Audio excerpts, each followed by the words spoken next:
नमस्कार। देखते हैं आज हिंदी व्याकरण। 10th में हिंदी व्याकरण से 30% क्वेश्चन आते हैं, यानी 30%। समझ लीजिए 100 क्वेश्चन में आपका 30 क्वेश्चन हिंदी व्याकरण का ही रहने वाला है। और एक 12th में 50% क्वेश्चन जो है हिंदी व्याकरण के आते हैं। आखिर हिंदी व्याकरण की जरूरत क्यों पड़ती है? पहला बात तो यह है कि थोड़ा सा अगर ऊपर से पढ़ लीजिएगा, जैसे आपको मैं बताने जा रहा हूँ, तो थोड़ा सा ऊपर से पढ़ लीजिएगा, फिर भी तब भी आप हिंदी व्याकरण का अधिकतर क्वेश्चन सही टिक करके आइएगा, एकदम पूरे कॉन्फिडेंस के साथ। दूसरी बात यह है कि कई बच्चों को जो है हिंदी की बुक का जो राइटर का होता है उस याद नहीं रह पाता है, तो उनके लिए हिंदी व्याकरण ज्यादा आसान होता है। खैर आपके लिए सही है, आपके लिए सही है, आप दोनों को ध्यान रखें और तब एग्जाम में जाए, ज्यादा बढ़िया से आप एग्जाम में परफॉर्म कर पाएंगे। तो चलिए शुरू करते हैं। हिंदी व्याकरण की सबसे पहली शुरुआत होती है वर्ड से। वर्ड से इंटर में भी क्वेश्चन पूछे जाते हैं और 10th में भी। इस वीडियो में हम लोग वर्ड, विराम चिन्ह और शब्द की बात करने वाले हैं। चलिए शुरू करते हैं। वर्ड क्या होता है? आपको पता है कि वर्ड जो है भाषा की सबसे छोटी इकाई है। ठीक है भैया, भाषा की सबसे छोटी इकाई है, मान लीजिए। अब ये है क्या? यह एक मूल ध्वनि है। ध्वनि समझते हैं ना, आवाज। आवाज में भी जो सबसे छोटी आवाज है, सबसे मूल आवाज है, उसको कहते हैं मूल ध्वनि। इसका खंड या टुकड़ा नहीं हो सकता है। जैसे कि क्या हो जाएगा? जैसे हो जाएगा आ, रस्मी, दीर्घी, इसी तरह ई, इसी तरह क, च, ट, त, प, कोई भी वर्ड आप ले सकते हैं आदि। ध्यान रखिएगा, इसमें अंग अह को सम्मिलित नहीं किया जाता है स्वर वर्ण में, और व्यंजन में जो है छत्र ज्ञ और स्र को सम्मिलित नहीं किया जाता है। चलिए अब जानते हैं वर्णमाला क्या है। तो वर्ड और वर्णमाला दोनों एक ही चीज है। ठीक है, अगर सारे वर्ड को आप एक साथ लिख दें तो उसको हम वर्णमाला कहते हैं। वर्णमाला किसको कहेंगे?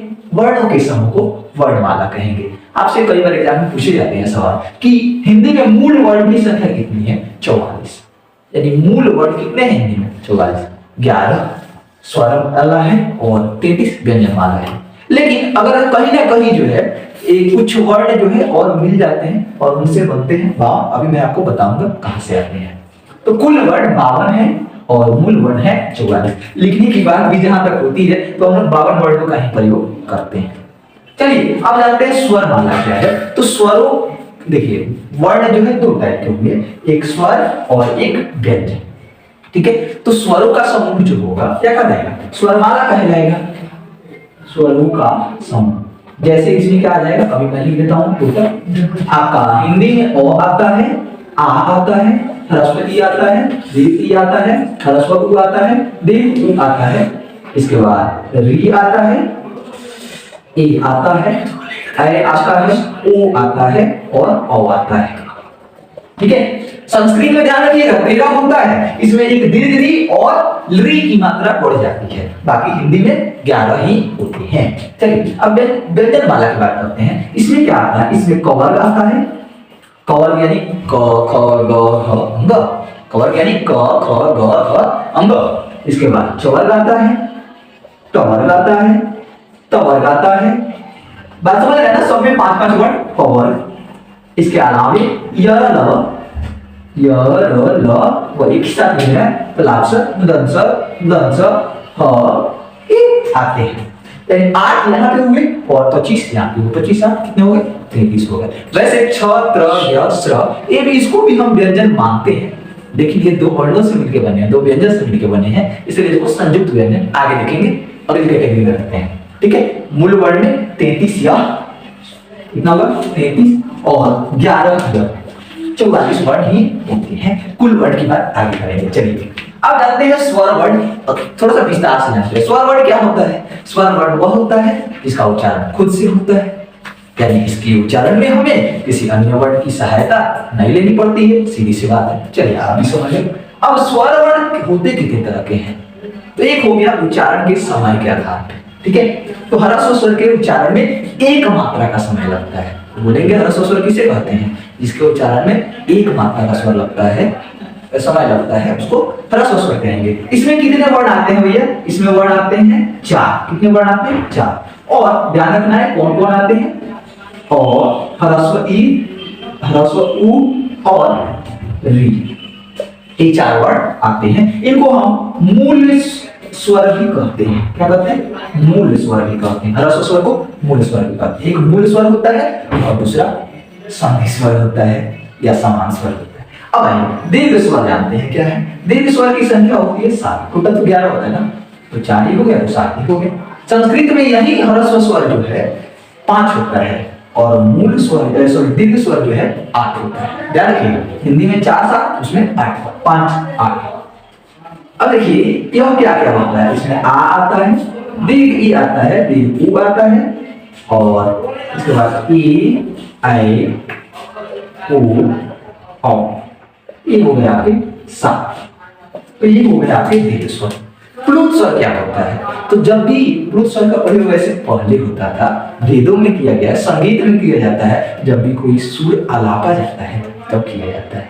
हम लोग प्लुत स्वर का उपयोग आज करते हैं, किस चीज में करते हैं? जब भी किसी को बुलाना रहता है, जब जोर देना रहता है ना किसी शब्द पे, तो उसको कहते हैं प्लुत स्वर। जैसे अगर मान लीजिए हमको राम को बुलाना है, तो राम में जो है एक ऐसे हम लोग 3 की तरह लिख देते हैं। इसका मतलब हो गया राम इधर आओ, ठीक है। ऐसे ही मान लीजिए हमको श्याम कहना है, तो श्या, इसके बाद अगर 3 3 लिख दिए तो श्याम को ज्यादा जोर देना है, मौका कम देना है। बात समझ गया? इसको कहते हैं प्लुत स्वर। प्लुत स्वर का निशान क्या होता है? साइन जो है प्लुत स्वर का निशान होता है। अब चलिए आगे देखिए, उच्चारण के आधार पर देखिए तो एक होता है अग्र स्वर, मध्य स्वर और पश्च स्वर। ये क्या होता है भैया? अग्र स्वर जो है जिसका उच्चारण मुंह के जीभ के आगे वाले भाग से होता है उसको अग्र स्वर कहते हैं। जिसका उच्चारण जीभ के मध्य भाग से होता है उसको मध्य स्वर कहते हैं और जिसका उच्चारण पश्च भाग से होता है उसको पश्च स्वर कहते हैं। सीधी सी बात है। और समझिए कि अग्र स्वर किसको कहते हैं। इसमें कौन आता है? इसमें ह्रस्व ई, दीर्घ ई, ए और ऐ आता है। बात समझ में आ गया? ह्रस्व ई, दीर्घ ई, ए ऐ। ई वाला जो है ना, ये जीभ के आगे वाले भाग से होता है। और जो है और ये मध्य भाग से होता है, इसलिए मध्य स्वर कहते हैं। और पश्च स्वर जीभ के पिछले भाग से। बाकी जो बच गया यानी कि उ, आ, उ, औ। ध्यान रहेगी बात है, ध्यान रखनी भी चाहिए। चलिए अब इसी में है दीर्घ स्वर को 2 तरह का बांटा जाता है। दीर्घ स्वर को 2 तरीके से। दीर्घ स्वर में 2 आते हैं, एक आता है समान स्वर और एक आता है असमान स्वर। इसको संधि स्वर भी कहा जाता है, ठीक है। कई बार से एग्जाम में पूछ लेता है संधि स्वर की संख्या कितनी है, तो 4 होती है। कहते हैं कि समान स्वर कौन कौन आता है? इसमें तो टोटल 7 हुआ है, नहीं, एक आया आ, एक आया दीर्घ ई और एक आया दीर्घ ऊ। इसमें आता है ए, ऐ, ओ और औ। अब समझिएगा, आ जो है अ प्लस औ के मिलने से बनता है, इसलिए इसको समान वर्ण से मिल रहा है ना। ए जो है ई प्लस ई समान वर्ण है, उ प्लस उ समान वर्ण है, तो इसलिए इसको समान स्वर कहा जाता है। और असमान या दीर्घ स्वर किसको कहते हैं? देखिएगा, इसमें अ और ई के मिलने से बनता है, दोनों असमान है ना, इसीलिए इसमें अ और ए के मिलने से बनता है, या अ उ के मिलने से बनता है, या अ ओ के मिलने से बनता है, तो इसीलिए इसको असमान या संधि स्वर कहा जाता है। चलिए ध्यान रखेंगे ये बातें, आपको भी ध्यान रखनी भी चाहिए। अच्छा अब बात करते हैं मात्रा। मात्रा क्या होता है? जब भी हम स्वर को व्यंजन के साथ शब्द बनाकर लिखते हैं तब मात्रा का प्रयोग करते हैं। आप स्वर को अगर बीच में लिखेंगे किसी शब्द के, तो आप उसके मूल स्वर में नहीं लिखते हैं, आप उसको मात्रा के रूप में लिखते हैं। तो स्वर मात्रा जो होती है स्वर का एक बढ़ता हुआ रूप होती है, नहीं, जैसे कि आपको पता है यह किसका मात्रा है? आ की मात्रा है। अ की पूछा जाता है कि स्वर की मात्रा नहीं होती है, अ की मात्रा नहीं होती है, बाकी सब की मात्रा होती है। यह री की मात्रा है, यह दीर्घ की मात्रा है, यह ह्रस्व की मात्रा है। इतना बात आपको पता है। मात्राओं की संख्या कितनी होगी? अब बताइए, टोटल स्वर 11 गो है, उसमें से एक स्वर की मात्रा नहीं होती है अ की। कितनी मात्राएं हैं? 10 मात्राएं। चलिए बहुत चालाक है आप। चलिए अब आगे आते हैं कुछ इंपॉर्टेंट चीजों के बारे में। 4 शब्द हैं, एक है अनुस्वर, एक है अनुनासिक, एक है विसर्ग, एक है हलंत। इससे एक क्वेश्चन पक्का चारों से आएगा, ठीक है। अब समझ लेते हैं अनुस्वार क्या होता है। अनुस्वार कई बार आप देखे होंगे, कई बार आप देखे होंगे कि किसी कोई शब्द लिखते हैं, जैसे मान लीजिए हमको लिखना है संजय, तो कई बार संजय ऐसा लिखा हुआ मिलेगा और कई बार जो है संजय ऐसा लिखा हुआ मिलेगा। तो यहाँ पे यह है, आप अनुस्वार लगा दिए। तो अनुस्वार जो है एक चिन्ह है जिसको हम लोग किसी भी पंचम वर्ण के स्थान पर ला सकते हैं। बस ध्यान क्या रखना है, आपको मान लीजिए लिखना है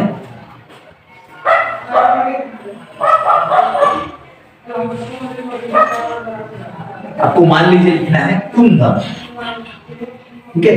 तो यहाँ पे आप ऐसे भी लिख सकते हैं, लेकिन आप क्या करें, इस कुंदन को जो है आप यहाँ पे ऐसे भी लिख सकते हैं, अनुस्वार भी लगा के लिख सकते हैं। तो अनुस्वार का प्रयोग जो है हम लोग करते हैं पंचम वर्ण के लिए, यानी कि क वर्ग का पंचम वर्ण अंग, य, न और म के स्थान पे, 5 वर्णों के स्थान पे हम लोग अनुस्वार प्रयोग करते हैं, ठीक है।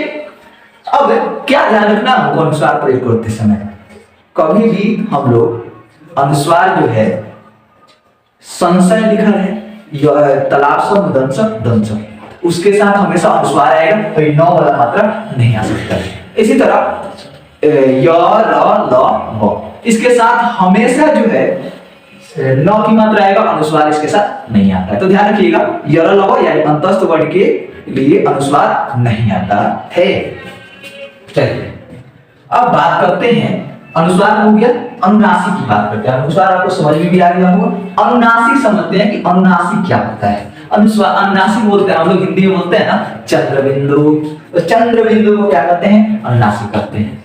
अरे भाई इसका प्रयोग किस लिए होता है, इसका प्रयोग होता है जब भी किसी वर्ण को हम लोग नाक से बोलते हैं, मुंह से तो बोलते हैं ना अक्सर, नाक से जब बोलते हैं तो उसके लिए हम लोग लिखते समय चंद्रबिंदु लगा देते हैं, ठीक है। जैसे हंस, नाक से जब भी हम बोलेंगे हंसना, तो यहाँ पे ऊपर क्या लगा दिए, चंद्रबिंदु लगा दिए। जैसे बोलते हैं ना हम लोग हैं, एक होता है एक होता है, यहाँ पे नाक का प्रयोग किया गया, इसीलिए अच्छा हयूर चंद्रबिंदु है, हयूर चंद्रबिंदु है, ठीक है। ए भी चंद्रबिंदु है, ए भी चंद्रबिंदु है, दोनों में फर्क क्या है, यहाँ पे स्वर की मात्रा जो है अ के अलावा दूसरी नहीं लगी है, यहाँ पे लगी है। जब भी स्वर के अलावा अ के अलावा दूसरी कोई स्वर लगा हो इस जिस पर चंद्रबिंदु है, तो वहां पे हम लोग चंद्रमा नहीं देंगे, लेकिन सॉरी वहां पे चंद्रमा नहीं देंगे, और जहां पे केवल अ की मात्रा लगे, जैसे यहाँ पे चंद्रमा देंगे। समझ गए ना, जहां पे अ के अलावा दूसरी मात्रा लगी है स्वर की, वहां पे चंद्रमा नहीं देंगे, केवल बिंदु देंगे, उसको भी चंद्रबिंदु कहेंगे। और यहाँ पे जब केवल अ लगा हुआ है तो चंद्रबिंदु देंगे। चलो समझ में आ गया होगा आपको। इस नाक से जब भी बोलेंगे तो इसका प्रयोग करेंगे। अच्छा अब समझते हैं विसर्ग क्या होता है। विसर्ग जो है महाप्राण सूचक जो है ध्वनि स्वर होता है, इससे किसकी ध्वनि निकलती है, ह की ध्वनि निकलती है। प्रायः ब्राह्मी लिपि से जो भी शब्द निकले हुए हैं, जैसे प्रातः, ठीक है, संस्कृत में जो भी आप लोग देखते हैं ना, प्रातः, स्वतः, विपरीतः, इस सभी शब्दों में जो हम लोग विसर्ग का प्रयोग करते हैं। विसर्ग जो है डबल हम लोग साइन लगा देते हैं, आप लोग पढ़ेंगे ना, कोलन का साइन सेम वैसे ही होता है, ठीक है। तो विसर्ग लगा देते हैं, इससे किसकी ध्वनि निकलती है, ह की ध्वनि निकलती है, ध्यान रखिएगा। हलंत है, अब देखिए कभी भी हम लोग व्यंजन को लिखते हैं, व्यंजन जो है मूल स्वरूप में हलंत के साथ होता है। व्यंजन जो है मूल स्वरूप में हलंत के साथ होता है। जैसे कि आपको मैं बताता हूं, अगर आपको व्यंजन लिखा हुआ है क, यहाँ पे देखिए वो नीचे जो है छोटा सा आकार खींचा हो, ह नीचे आकार खींचा होता है, र नीचे आकार खींचा रहेगा, तालाब स नीचे आकार खींचा है, इसको कहेंगे हलंत। क्या कहेंगे, हलंत। हलंत क्या करता है, किसी भी वर्ण की मात्रा को आधी कर देता है, इसलिए व्यंजन अर्धमात्रिक होता है। स्वर क्या होते हैं, पूर्ण मात्रिक होते हैं, एक मात्रिक होते हैं। स्वर की मात्रा एक, व्यंजन की मात्रा आधी, ठीक है। हलंत का यही काम है। अब थोड़ा समझ लीजिए अनुस्वार और अनुनासिक में अंतर क्या है, एक एग्जांपल समझ लीजिए। जैसे कि मैंने अभी आपको एग्जांपल दिया था हंस। अब देखिए ह और हंस लिखे, हम हंस लिख दिए, तो हंस पर जो है अगर हम अनुस्वार लगा देते हैं तो यह हंस बन जाता है। इसी पे अगर हम चंद्रबिंदु लगा देते हैं तो यह हंस बन जाता है। हंस माने हंसना। नहीं तो आप हिंदी जो है बेसिकली समझ में आ गया होगा। थोड़ी सी भी अगर आप स्वर की गड़बड़ी करेंगे बिल्कुल आपके सब गड़बड़ हो जाएंगे। चलिए हम व्यंजन को देखते हैं हम। चलिए व्यंजन वर्ण क्या होता है? स्वर वर्ण की सहायता से उच्चारित होने वाला वर्ण व्यंजन वर्ण कहलाता है, ठीक है। या जिसके उच्चारण अन्य वर्णों की सहायता से होता है उसे क्या कहते हैं? व्यंजन वर्ण कहते हैं। इनकी टोटल संख्या 33 होती है, ठीक है, 33 होती है। लेकिन ध्यान रखिएगा जब संयुक्त व्यंजन हम मिलाएंगे इसमें आगे तो 37 होगी, और एक और व्यंजन मिलाएंगे र तो वह 38 हो जाएगी, ठीक है, ध्यान रखिए। अच्छा, इसमें कौन कौन आते हैं? कवर्ग आता है, चवर्ग आता है, टवर्ग आता है। कवर्ग यानी क ख ग घ, चवर्ग यानी च छ ज झ, टवर्ग यानी ट ठ ड ढ न। ए भी 5, ए भी 5, ए भी 5, ए भी 5 और ए भी 5। ये अलग अलग तरासु इस सभी जो है क्या होती हैं? व्यंजन होते हैं। अब देखिए व्यंजन के भी प्रकार होते हैं, 3 तरह के होते हैं व्यंजन। पहला होता है स्पर्श व्यंजन। स्पर्श व्यंजन किसको कहते हैं जी? तो यह जो आपको पांचों वर्ग वाले व्यंजन लिख रहे हैं ना, इसी को हम लोग स्पर्श व्यंजन कहते हैं। क्यों? क्योंकि इसका उच्चारण जीभ के मुंह के किसी न किसी भाग से सटने के कारण होता है, इसलिए इसको स्पर्श व्यंजन कहते हैं। इसको आप वर्गीय व्यंजन भी कह सकते हो। क्या कह सकते हो? वर्गीय व्यंजन। क्यों? क्योंकि ये वर्ग में विभाजित, ठीक है। कितने वर्ग है? 5 वर्ग है। प्रत्येक वर्ग में कितने वर्ण की संख्या? 5। अच्छा, ये 4 वर्ण जो हैं ये आपके कहलाते हैं अंतस्थ व्यंजन। क्या कहलाते हैं? अंतस्थ। क्यों? क्योंकि इनका उच्चारण अंदर से हवा आने के कारण होता है। अच्छा, इनका उच्चारण जो है अंदर से गर्म हवा आने के कारण होता है, इसलिए इसको शीत व्यंजन कहते हैं। कोई पूछेगा उस व्यंजन की संख्या 4, अंतस्थ व्यंजन की संख्या 4, इनकी संख्या 5 25 25, ठीक है, ध्यान रखिएगा। अच्छा, अब मात्रा की बात करते हैं। व्यंजन की मात्रा आधी होती है, ह्रस्व स्वर की 1 होती है, इसके बाद दीर्घ स्वर की 2 होती है, प्लुत स्वर की 3 होती है। ध्यान रखिएगा इस बात को। उच्चारण स्थान की बात करते हैं अब सबके, ठीक है। कंठ से किस किस का उच्चारण होता है? अ का उच्चारण कंठ से होता है, आ का और कवर का और ह का, और विसर्ग से भी तो ह की बात है ना। ताल से किसका होता है? हर्षी का होता है, दीर्घी का होता है, चौहर का होता है, य का होता है और तलाबी का होता है। ध्यान रखिए। इसके अलावा आते हैं इसमें मूर्धा व्यापी, तो इसका धी का होता है, नहीं कवर का होता है, र का होता है और मूर्धन्य स का होता है। दांत से किसका होता है जी? तो तवर का होता है, ल का होता है और दंत स का होता है। अच्छा, ओठ से तो हर्ष का होता है, दीर्घ का होता है, पवर का होता है, ठीक है। इसका कठोर से किसका होता है? ए और ऐ का होता है, ठीक है। नाक से जो है नासिक वर्ण का होता है, पंचवर्ण और नासिक वर्ण, यानी 5वां वर्ण का, प्रत्येक वर्ण का 5वां वर्ण, यानी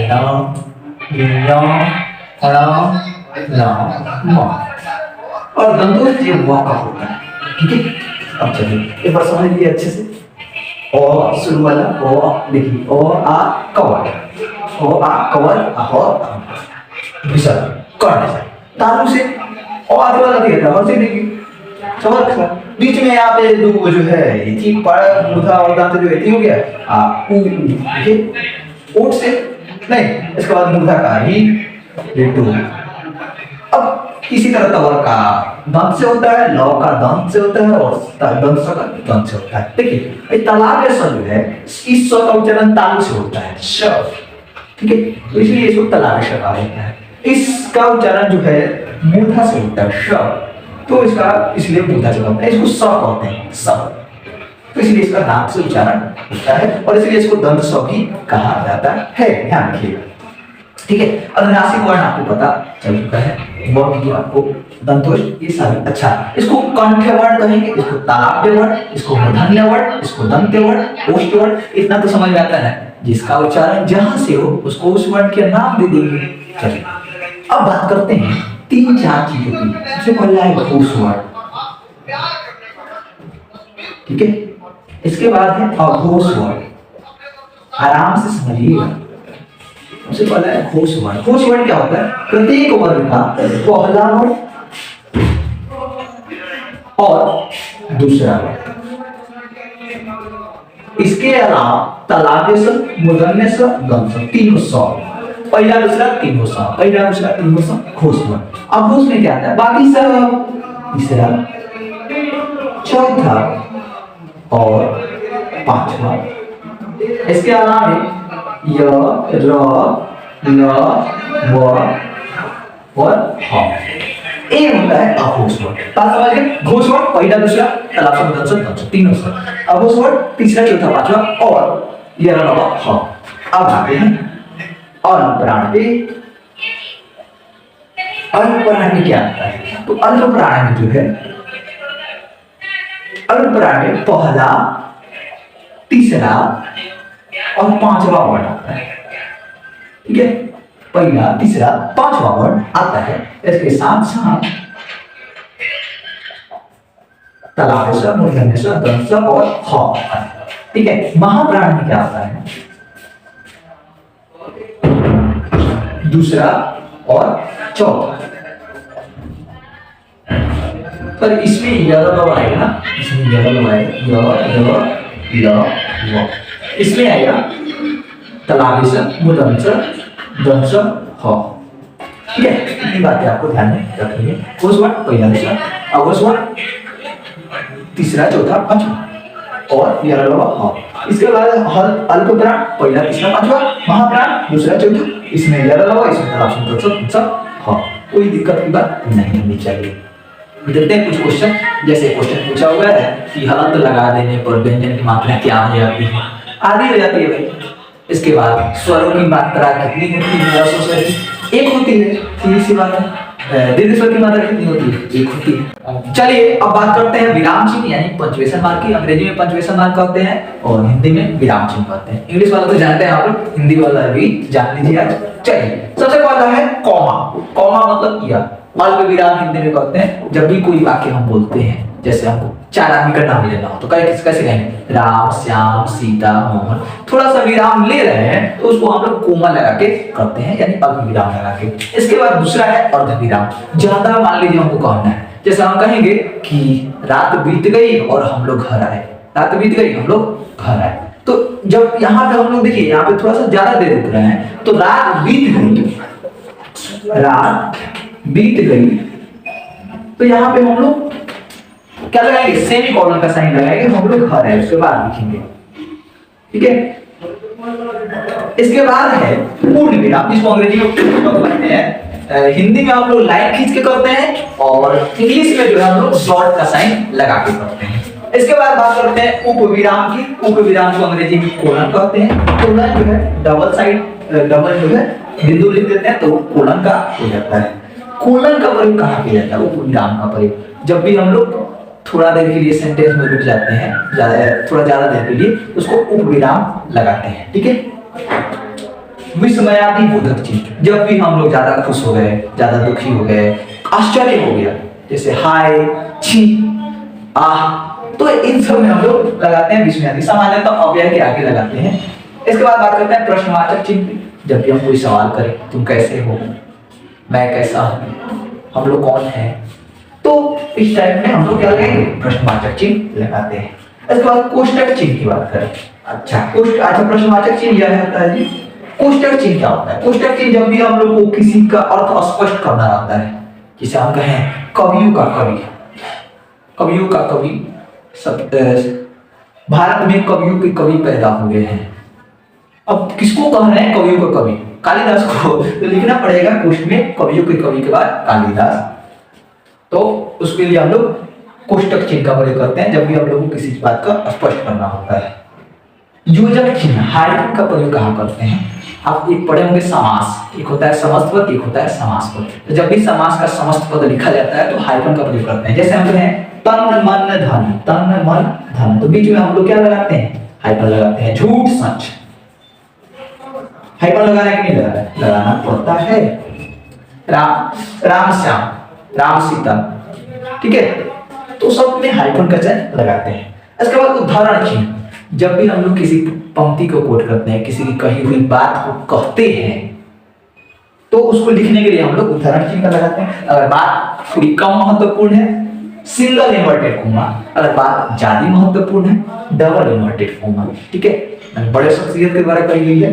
दोहरा उदाहरण चिन्ह, और किसी सामान्य शख्सियत द्वारा कही गई है एकल उदाहरण चिन्ह। बात में ध्यान में रहेगा। चलिए अब आते हैं लाघव चिन्ह क्या होता है। जो किसी शब्द को अगर हम छोटा करके लिखना चाहते हैं तो उसके लिए हम लाघव चिन्ह का प्रयोग करते हैं। जैसे आपको डॉक्टर लिखना तो कैसे लिखते हैं जी, हम लोग पूरा तो ऐसे लिखेंगे, शॉर्ट फॉर्म में इसको हम लोग ऐसे लिख देते हैं।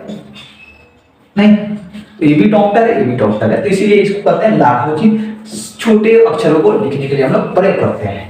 इसके बाद आते हैं विवरण चिन्ह क्या होता है। जब भी हमको किसी चीज के बारे में ज्यादा लिखना रहता है, जैसे आप लोग कहा जाता है ना कि ऐसे लिख के ऐसे लीजिए, इसको कहते हैं हम लोग विवरण के विवरण देने के लिए प्रयोग किया जाता है। रेखांकन चिन्ह, किसी कोई वाक्य लिख दिए, चले उसमें कोई इंपॉर्टेंट लाइन तो होगी ना, कोई इंपॉर्टेंट वर्ड तो होगा, उस इंपॉर्टेंट वर्ड को दर्शाने के लिए हम लोग नीचे से क्या कर देते हैं, लाइन खींच देते हैं, वही हो जाता है रेखांकन चिन्ह।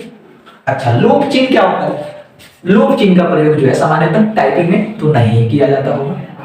जब भी हम लोग लिखते हैं, कभी कभी क्या होता है, हम लोग लाइन लिखते जाते हैं, कोई वर्ड हम लोग भूल जाते हैं, उस समय क्या कर देते हैं, उस समय हम लोग थोड़ी भूल जाते हैं तो छोड़ देते हैं, आगे लिखना शुरू करते हैं, लेकिन बाद में अक्सर याद आ जाते हैं, तो उस समय हम लोग क्या करते हैं, ऐसे साइन दे के ऊपर लिख देते हैं, नीचे लिख देते हैं, उसी को करते हैं हम लोग लोप चिन्ह। इसके बाद आते हैं पुनरुक्ति चिन्ह। पुनरुक्ति चिन्ह क्या होता है। अब मान लीजिए एक गांव का नाम, मान लीजिए राम है, संग्रामपुर का है या मोतिहारी का है, और श्याम भी अगर उसी स्थान का, तो हम लोग क्या करेंगे, ऐसे लगा देते हैं, इसको कहते हैं पुनरुक्ति चिन्ह। बार बार रिपीट हो रहा हो वही चीज, तो उसके लिए नीचे पुनरुक्ति चिन्ह लगा दीजिए, आपका मतलब वह शब्द होता है। ठीक है, आगे आते हैं विस्मरण चिन्ह। ठीक है, जैसे राम गया तो लिखेंगे राम गया, तो इसे इसे साइन लगा देते हैं, तो हो गया राम गया। चलिए, अवग्रह चिन्ह क्या होता है। जब भी हम लोग अ का उपयोग करना होता है संधि में, संधि कर देते हैं जब, तो अ का उपयोग करना होता है तो अवग्रह चिन्ह का प्रयोग करते हैं। इसका ज्यादा प्रयोग आपको संस्कृत में देखने को मिलेगा। जैसे हम लोग जोड़ेंगे बालको जोड़ अयम, तो यह बनता है बालकोयम। देखिए संधि हो गया है। अच्छा, आप बताएंगे ये कौन सी संधि है। इसका पहले वाला रूप जो है आ जाता है यहाँ पे, और जो है अवग्रह में आ जाता है, इसलिए इसको कहते हैं पूर्व रूप संधि। किस संधि का अपवाद है, अजाति संधि का अपवाद है। तो अवग्रह चिन्ह का प्रयोग होता है पूर्व रूप संधि में। आगे आते हैं तुल्यता चिन्ह। जब किसी को बराबर लिखना हो, राम श्याम दोनों बराबर है, राम बराबर श्याम, 5 बराबर 2 जोड़ 3। ठीक है, 5 - 3 बराबर 2। तुल्यता बराबर दिखाने के लिए करते हैं। निर्देशक चिन्ह डैश देते हैं। निर्देशक चिन्ह, जब भी हम लोग किसी चीज को निर्देशित करना रहता है उसके लिए हम लोग निर्देशक चिन्ह का प्रयोग करते हैं। तो आज के लिए रहने देंगे बस इस वीडियो में, बस इतना है। कैसा लगा वीडियो कमेंट करके जरूर बताइएगा। बहुत बहुत धन्यवाद, मिलते हैं फिर अगले वीडियो में।